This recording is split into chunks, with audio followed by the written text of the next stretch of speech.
Boa noite, irmãos. Gostaria de ler uma passagem para nossa reflexão nesta oportunidade. É uma passagem do Evangelho de Mateus, capítulo 8, verso 1. São apenas 4 versículos. O texto diz o seguinte: Ora, descendo ele do monte, grandes multidões o seguiram. E eis que um leproso, tendo se aproximado, adorou-o, dizendo: Senhor, se quiseres, podes purificar-me. E Jesus, estendendo a mão, tocou-lhe, dizendo: Quero, fica limpo. E imediatamente ele ficou limpo da sua lepra. Disse-lhe então Jesus: Olha, não o digas a ninguém, mas vai mostrar-te ao sacerdote e fazer a oferta que Moisés ordenou, para servir de testemunho ao povo. É uma passagem do Evangelho de Mateus conhecida, a cura de um leproso. Queria lembrar para os irmãos que entre os reis que governaram Israel e Judá, houve vários deles que foram idólatras e perversos. Há quem acredite que Jeroboão e Acabe, reis de Israel, foram os piores. Eles foram reis ao norte, em Israel, e as pessoas acreditam que eles foram os piores. Mas muito provavelmente o pior deles, todos, tenha sido de fato Manassés, que foi rei em Judá, ao sul.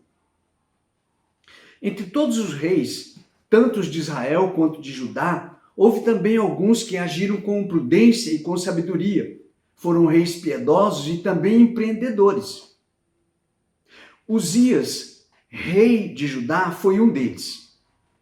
Mas embora ele tenha sido um rei bom, terminou seus dias de uma forma muito triste e lamentável.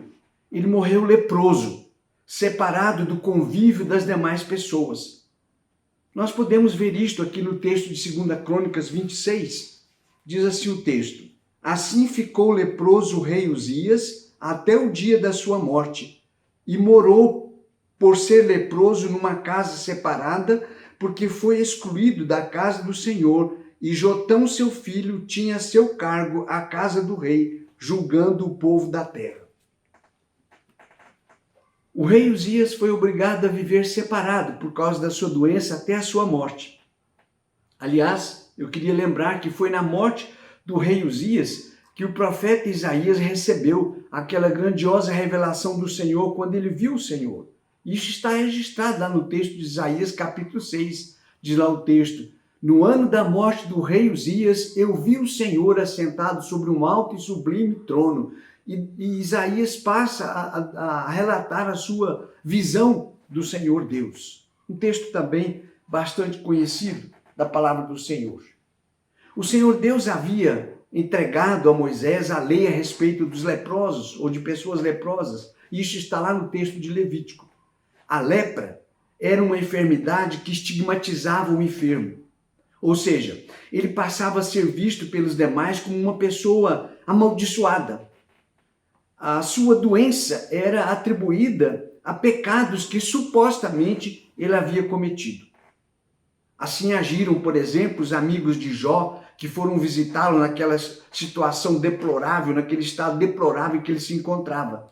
Todos os amigos de Jó acusaram Jó de pecados e diziam que ele teria cometido pecados, e certamente aqueles pecados foram responsáveis por aquela situação que ele estava vivendo.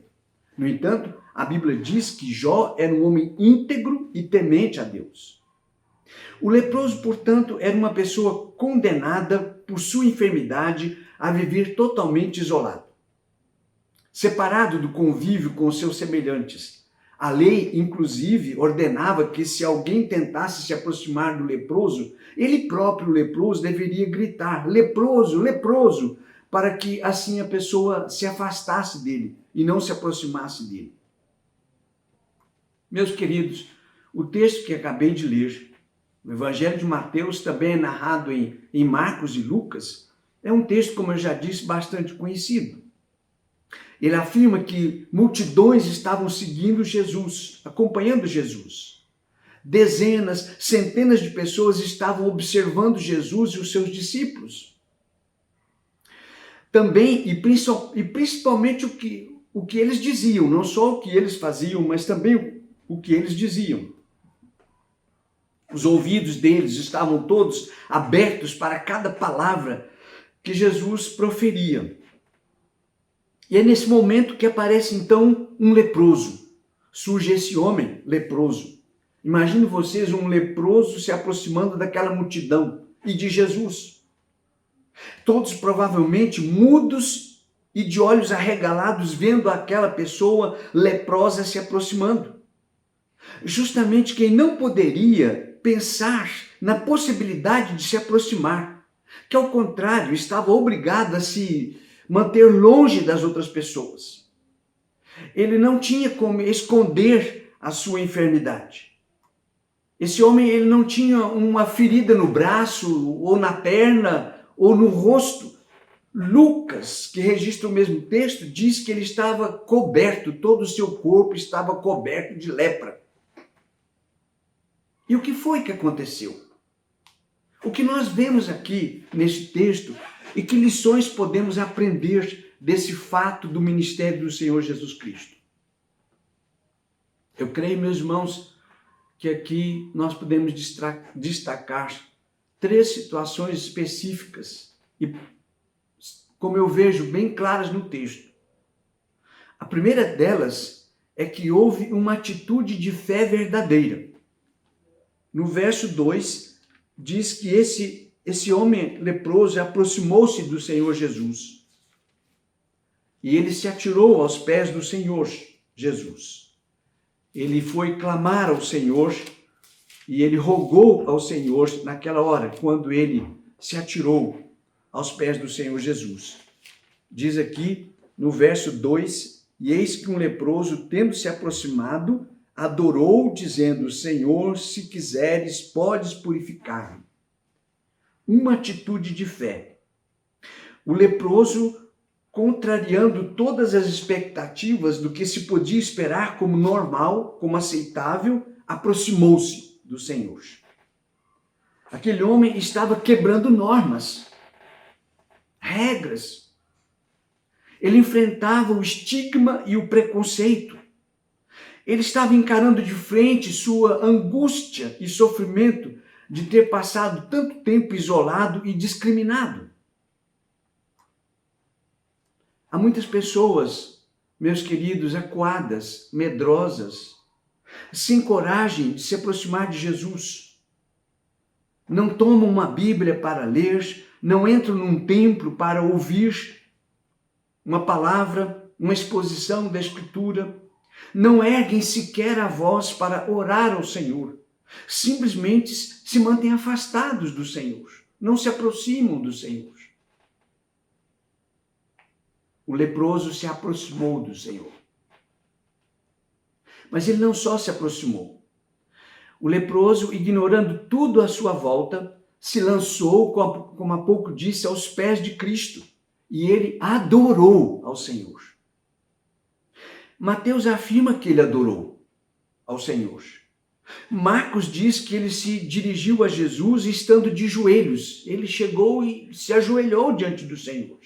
Lucas, o evangelista, médico, afirma que ele colocou a cabeça junto ao chão. Ou seja, uma atitude de absoluta e clara adoração ao Senhor. Esse leproso adorou o Senhor. Ele se aproximou do Senhor. Ele adorou o Senhor. E ele creu no Senhor. Estando ali, atirado diante de Jesus, ele creu no poder do Senhor. Ele não disse para Jesus, se tu podes. Ele disse, se quiseres, podes purificar-me. Ele afirmou, se quiseres, podes purificar-me. Ele não demonstrou dúvidas sobre o poder de Jesus. Ele creu no poder de Jesus. Ele acreditou que o Senhor poderia curá-lo. Aqui vemos, meus irmãos, uma atitude de fé. Ao se aproximar do Senhor, ao adorar o Senhor e também pedir ao Senhor, crendo no Senhor, dirigir-se ao Senhor crendo no Senhor. Esse enfermo teve uma atitude de fé, estando diante dele, do Salvador. E é exatamente isto que Deus espera de cada um de nós, que nós creiamos no seu Filho e no seu poder salvador. Jesus, quando orou a oração sacerdotal, na oração, lá no capítulo 17 de João, verso 3, ele disse: "E a vida eterna é esta, que conheçam a ti, o único Deus verdadeiro, e a Jesus a quem enviaste." E esse homem leproso creu no Senhor. Houve ali uma atitude de fé dele. Mas houve também ali naquela hora uma manifestação da graça divina. A graça vem de Deus.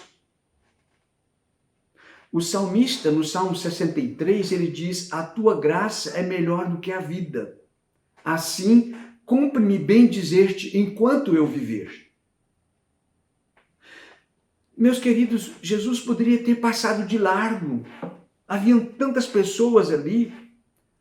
O Senhor poderia ter repreendido aquele homem por não ter seguido as orientações da palavra do Senhor.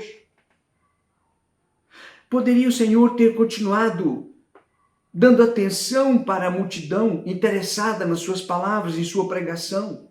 Ou o Senhor poderia ter argumentado com aquele homem, certamente, que ele não era o único ali que estava precisando do socorro. Não. Jesus ouviu o que aquele leproso tinha para lhe dizer.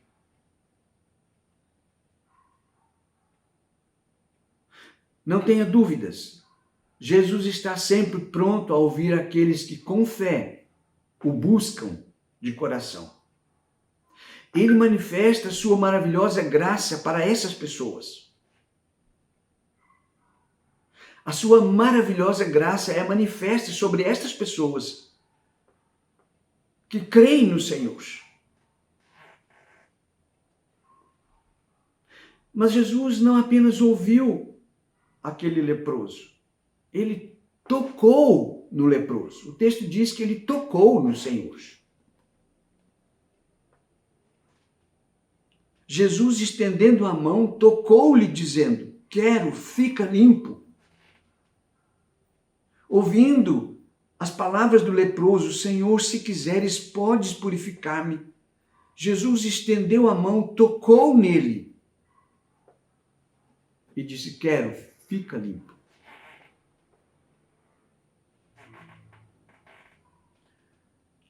Meus queridos, a ninguém era permitido tocar no leproso. Ao examinar o leproso, o sacerdote observava sua condição sem necessariamente tocar no leproso. Se alguém tocasse no leproso, também ficaria impuro. Mas Jesus tocou no enfermo.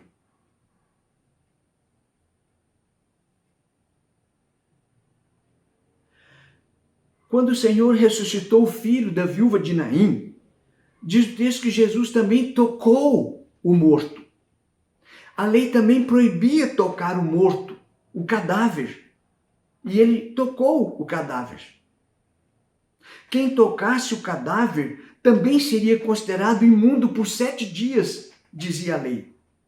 Agora imagine os irmãos, os olhares incrédulos e de reprovação das pessoas que estavam ali, centenas de pessoas vendo Jesus tocar o leproso, tocando o corpo do leproso. Pois Jesus, tocando o corpo do leproso, ele estava afastando qualquer sombra de dúvida que alguém pudesse ali ter naquela hora sobre a manifestação do seu poder e da sua graça.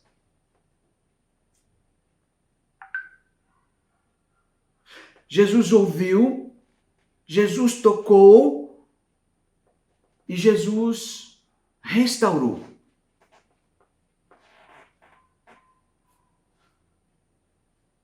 O texto diz que no mesmo instante ele ficou limpo. Ele ficou curado. Totalmente curado e livre da sua lepra. Manifestação da graça do Senhor na vida dele. E a manifestação da graça de Deus em nossas vidas é sempre restauradora. A graça do Senhor é restauradora. Por isso o salmista pode dizer, é melhor que a vida. Por isso cumpre-me-te bendizer-te enquanto eu viver. Como tem sido na sua vida? A graça do Senhor está presente na sua vida? Você é alguém que pode dizer a graça restauradora do Senhor tem se manifestado na minha vida. Mas há, queridos, um terceiro ponto que eu gostaria aqui de destacar. Houve ali uma atitude de fé do leproso. Houve ali uma manifestação da graça divina, mas também um convite à obediência e ao testemunho. Tendo curado aquele homem de lepra, diz o texto que Jesus voltou-se para ele e disse, olha, não digas a ninguém, mas vai mostrar-te ao sacerdote e fazer a oferta que Moisés ordenou para servir de testemunho ao povo.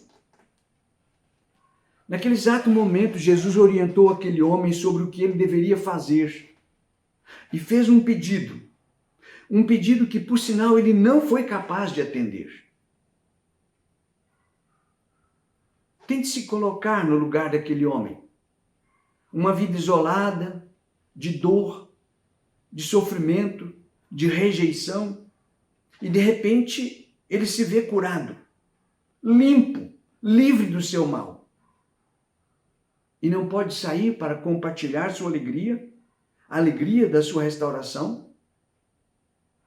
Mas Jesus fez aquele pedido para aquele homem, naquela hora, claro, porque Jesus estava tão somente procurando evitar que mais pessoas afluíssem, se juntassem e com isso ele ficasse impedido de realizar seu ministério, continuar seu ministério. Ficasse impossibilitado de continuar, sem condições de continuar seu ministério, dado o número de pessoas. Essa foi a preocupação de Jesus. Aliás, isto na verdade aconteceu como resultado do não atendimento do pedido de Jesus para este leproso. Marcos afirma que Jesus ficou impedido de entrar publicamente em qualquer cidade, porque aquele homem saiu proclamando a sua cura e a sua restauração. Imagine a alegria dele. Ele não pôde se conter e ele divulgou o que o Senhor tinha feito, o que a graça poderosa, maravilhosa do Senhor havia feito na sua vida. Jesus instruiu o leproso curado a procurar o sacerdote e apresentar a oferta que a lei estabelecia. Ou seja, o Senhor Jesus diz para ele, obedeça agora à palavra do Senhor. Obedeça à palavra do Senhor. Meus queridos, a manifestação da graça salvadora do Senhor Jesus não coloca o pecador redimido numa situação privilegiada de não ter que seguir as orientações dadas pelo Senhor em sua palavra.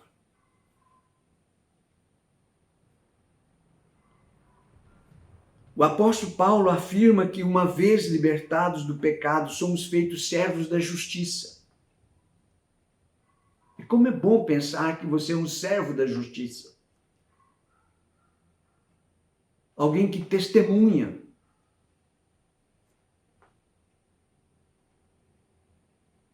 Além do mais, a obediência contribui para o testemunho a respeito do amor de Deus revelado através do seu Filho amado.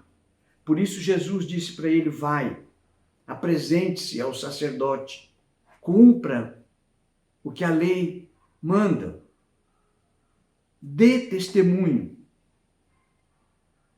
Jesus afirmou para o leproso curado que a sua obediência seria para o testemunho dos povos, das outras pessoas. Esteja certo de uma coisa: o meu testemunho, o seu testemunho, o testemunho dos servos de Deus,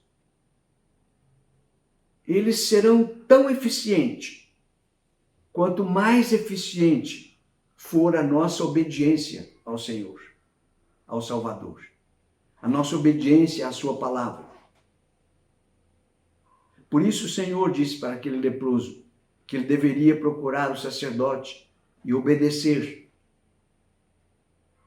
E eu fico, queridos, imaginando a fisionomia das pessoas que assistiram aquilo ali, rapidamente. Alguns ali podiam até ter acusado Jesus de transgressor também, por ter tocado um leproso.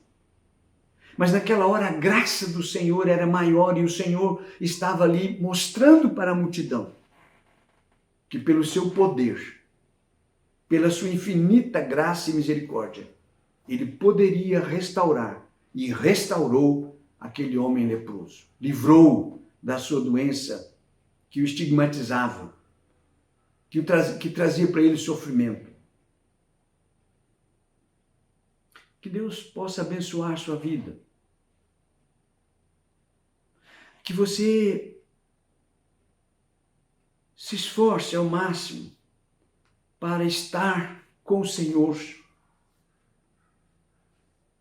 Tome a Escritura. Adore ao Senhor.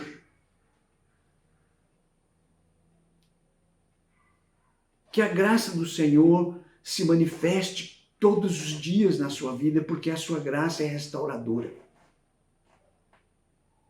E que você saiba testemunhar, obedecendo a palavra do Senhor. Vamos orar.